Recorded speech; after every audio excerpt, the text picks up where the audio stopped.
In 1998, Stanford University sent one of its researchers to a small Oregon town called Hidden Hollow. This was after reports that all its residents vanished in a single night.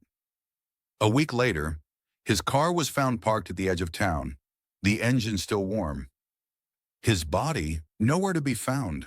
The only thing they recovered from the passenger seat was a running tape recorder with a voice saying, "The clock, it chimed."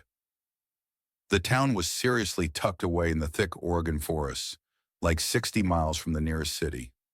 No real roads leading there, just this super narrow dirt track that the trees and the fog were basically swallowing up.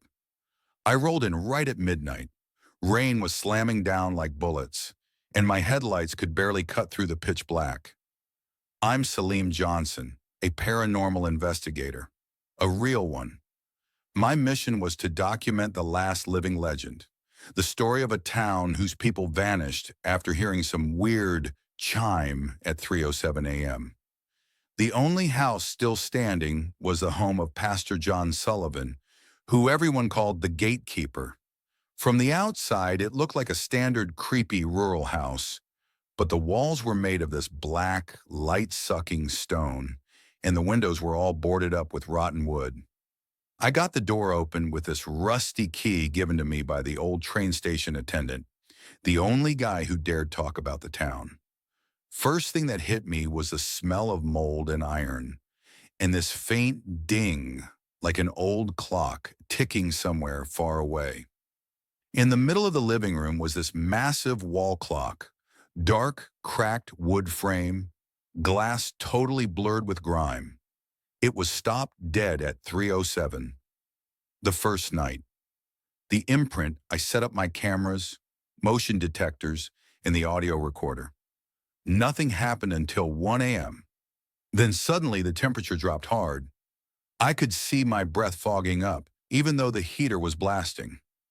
My little robot dog, I use it for audio detection, started randomly barking, even though it doesn't have a speaker. Glitch in the matrix much? Then, a tap, a sharp metallic sound coming from upstairs. I went up cautiously, my flashlight shaking. The hallway was super long, 4 rooms on each side, and halfway down, a small handprint on the wall, like a kid just walked past and left their mark. I heard this faint humming coming from the last room. I pushed the door open slowly. The room was empty, except for a rusty bed with small blue feet dangling underneath it. My blood just froze. I shined the light down to look. There was no body, just feet imprinted on the floorboards like the kid melted right into the wood. The second night. The clock moves. In the morning, I checked the recordings. I heard something I didn't catch live, a muffled woman's moan, repeating every 3 minutes. I decided to stay one more night, using thermal tracking this time. Just before midnight, I saw the motion indicator randomly moving towards the hanging clock. I walked closer. The hands were moving. 2:59, 3 o'clock. Sounds started pouring out from inside the walls. Screams, whispers, pleas for help. Then I heard one sentence perfectly clear in a child's voice. "Don't stop it, or we will all die." The volume suddenly spiked, and the clock was ticking violently.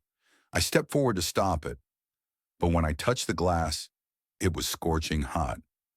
I looked at my reflection in the glass, and behind me, I saw a tall, thin shadow slowly creeping. I spun around quick, flashlight beaming into the empty air. Nothing. But the floor right under the clock cracked open, and black, smoky vapor came pouring out. The third night. The gatekeeper's journal. Upstairs, I found a small office. On the desk were Pastor Sullivan's journals, written in a shaky hand. We confessed our sins too late. Blood was spilled on the 3rd of July, and the clock stopped at the moment of the crime.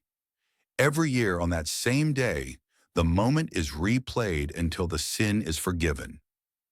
It hit me. The clock isn't just a machine. It's a time portal preserving the exact moment the blood was spilled. Anyone who touches it gets pulled into that moment.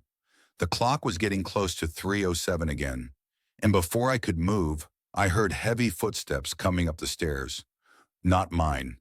A sound of iron scraping on the floor, like something dragging a knife or a saw. I hid behind the door. The thin shadow appeared in the doorway.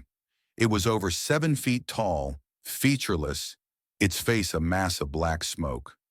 It stood right in front of the clock, extended its thin hand, and started tapping on the glass. Tap, tap, tap. With every tap, the house shook, and the light dimmed even more. The final chime and disappearance. I couldn't take it anymore.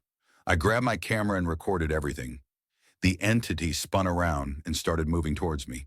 Its steps were literally crushing the floorboards. I blasted my ultrasonic device at it. No effect. It came closer until I could see its skeletal fingers gleaming in the darkness. I yelled, "What do you want?" It replied in a voice that sounded like it was coming from deep underground. "Stop the clock, or everyone will wake up."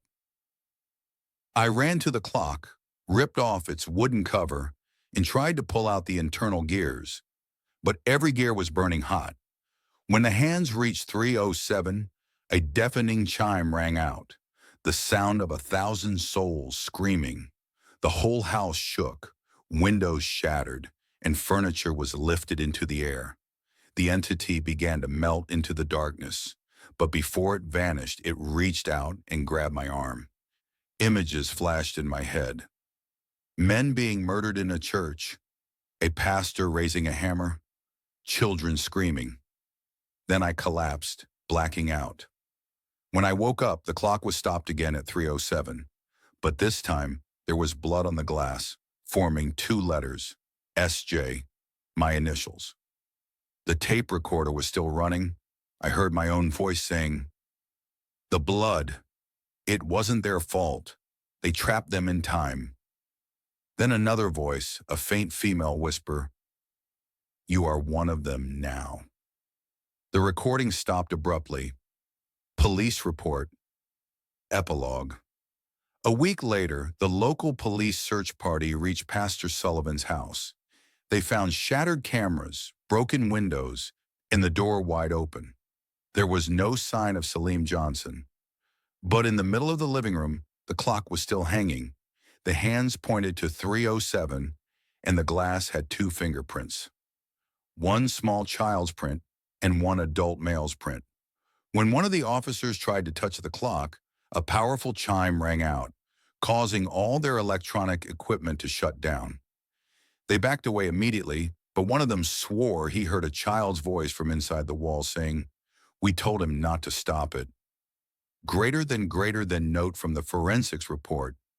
Greater than the entire Hidden Hollow area has been sealed off. All equipment sent to film the location malfunctioned. The clock was categorized as Artifact X07 and labeled restricted. The last line in the federal agent's report, "On the nights of July 3rd, the chime is heard again, even today."